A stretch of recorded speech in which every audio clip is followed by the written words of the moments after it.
Imagine building a business from nothing, just a rusty pickup truck and calloused hands.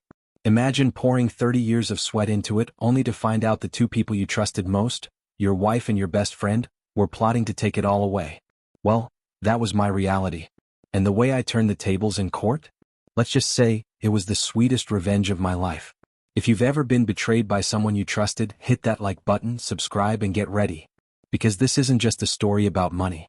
It's about betrayal, survival, and the kind of revenge that leaves your enemies speechless. The story begins in a parking lot, with a man gripping the steering wheel so hard his knuckles are white. His name is Jake Coleman.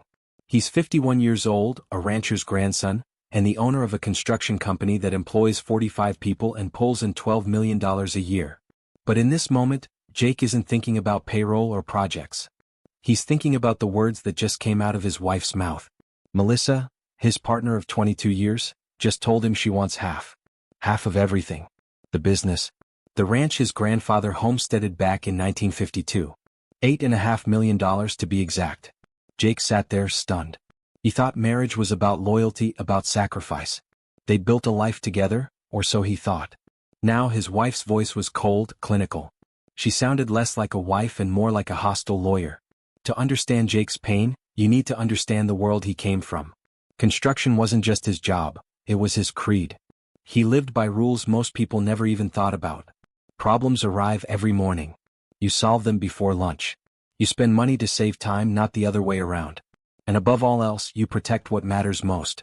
Jake had built Coleman Construction from the ground up. Literally.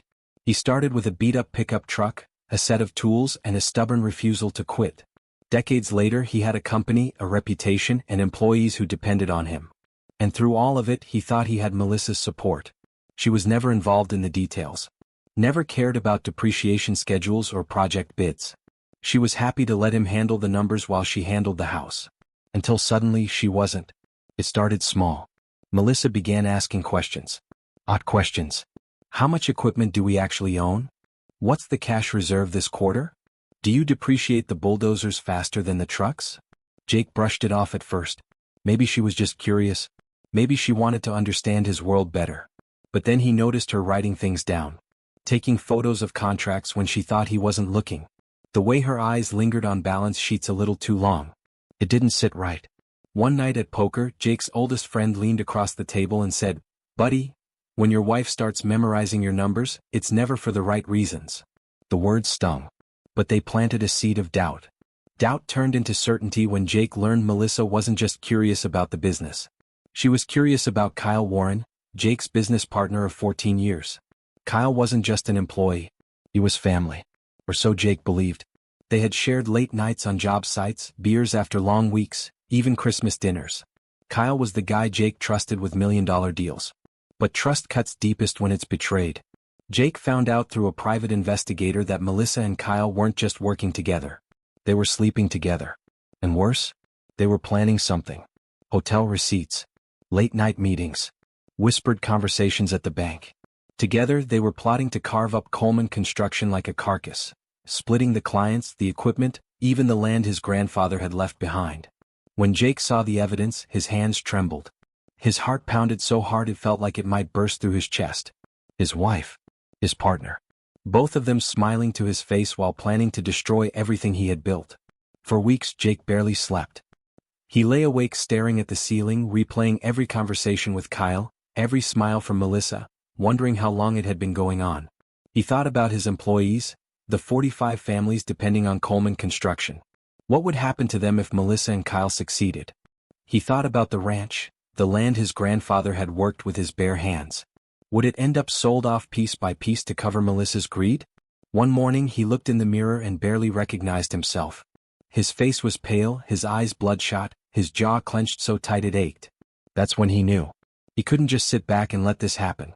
If Melissa wanted war, if Kyle wanted betrayal, then Jake would give them something they never expected.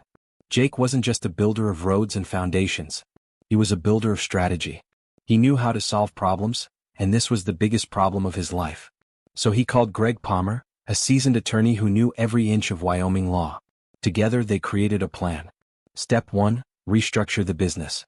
Coleman Construction would become an operating company owned by a new holding LLC. That LLC? owned by a family trust.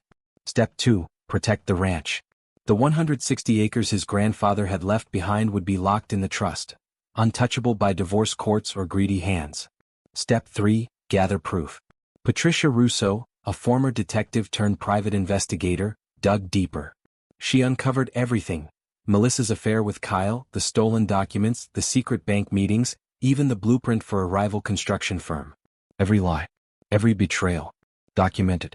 Jake's hands shook when he looked at the evidence, but this time it wasn't from fear. It was from determination. The day came when Melissa and Kyle thought they had him cornered. $8.5 million they demanded. Half the company. Half the ranch. Half of his life. Jake looked at them across the courtroom, calm as stone. He was ready to let them think they'd won, because what came next would crush them both. And that's where we'll pause for now. Jake has built his defense, set the trap, and gathered every piece of evidence he needs. In part 2, we'll step into the courtroom, watch Melissa's bravado collapse, and see how Jake's revenge leaves both her and Kyle with nothing but regret. Jake didn't sleep the night before the court hearing. He sat at the ranch house kitchen table, calloused hands wrapped around a chipped mug of black coffee, staring at the faint outlines of the mountains through the morning fog. Inside he wasn't just tired. He was hollow. Angry. His body felt like it was buzzing, adrenaline surging, but with nowhere to go. His heart kept repeating one question over and over. How did the two people I trusted most become my enemies? Melissa had been his partner for over 2 decades. She knew the way he took his coffee, the way he hated onions in his chili, the way he'd sit silently in the truck for 10 minutes after a long day just to reset. And Kyle? Kyle wasn't just a colleague, he was like a brother. They'd been in the trenches together, pouring concrete under Wyoming suns that could cook your skin. But now, the betrayal was complete. Melissa's lawyer was demanding $8.5 million, half the company, half the ranch, half of everything. And worse, Kyle had been feeding her numbers, plans, and client contacts, hoping to walk away with the other half to build his own empire.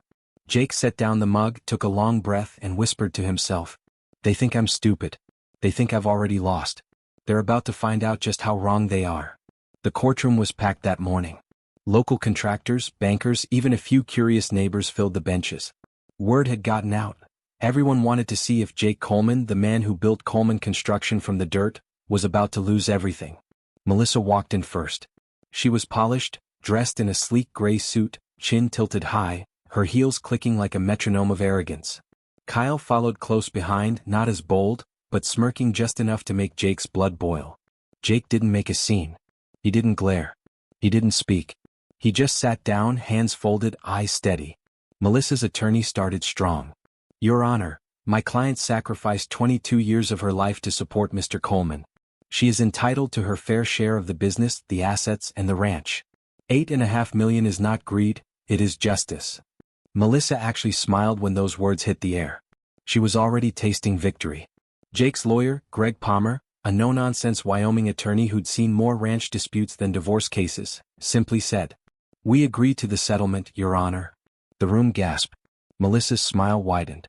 Kyle leaned back, smug, certain the game was over. But Greg wasn't done. With one clarification. "My client has agreed to the settlement based on the assumption that Mrs. Coleman is entitled to half of what Mr. Coleman owns. But we must present the current ownership structure for the record." Greg opened a thick folder. Each page he set down echoed like a hammer strike. First came the Holding LLC documents. Coleman Construction wasn't solely owned by Jake anymore. It had been quietly restructured into an operating company beneath a holding company. Melissa had no legal ties to it.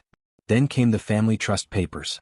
The ranch, 160 acres of Coleman history, had already been transferred into a bloodline trust, locked and shielded.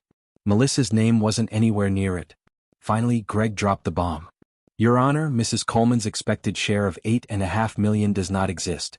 Based on the true structure, her claim amounts to $800,000 in cash assets only. That is the settlement on the table." The courtroom froze. Melissa's face drained of color.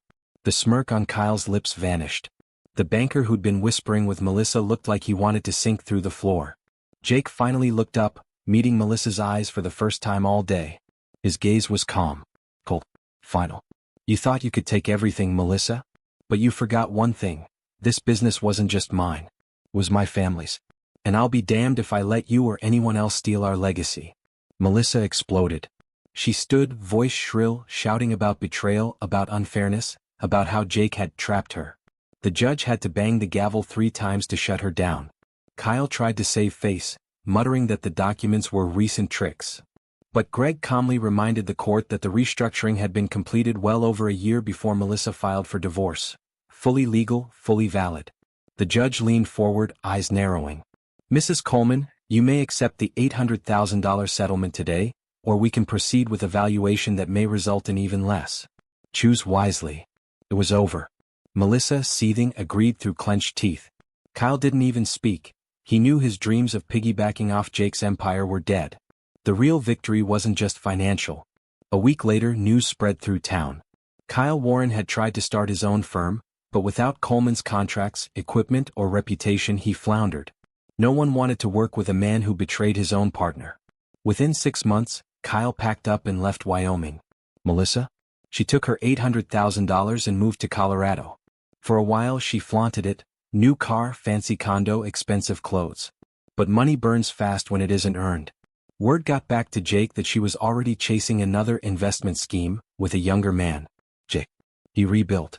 He promoted Tony Ricci, his most loyal foreman, to operations manager. Bill Crawford, his accountant, helped restructure finances for long-term security. And Ray Sullivan, his equipment supplier, gave him deals others could only dream of. Coleman Construction didn't just survive, it thrived. But the heart of it all was the ranch. Every evening, Jake sat on the porch with a glass of bourbon, staring across the land his grandfather homesteaded in 1952. The betrayal still hurt, but the land? The land endured. One evening his young nephew asked, "Uncle Jake, how long will this ranch belong to our family?" Jake smiled, pulling the boy close. "As long as there's a Coleman who wants it, son. 70 years and counting. And we're just getting started." In the end, Jake didn't just win money, he protected a legacy. He proved that foresight, resilience, and loyalty are stronger than betrayal. And maybe that's the best revenge of all, not destroying your enemies but outlasting them. If this story gave you chills, smash that like button and subscribe for more stories of betrayal and justice. And tell us in the comments, if you were in Jake's shoes, would you have forgiven, or would you have fought back the same way? Until next time, remember, the best revenge is survival.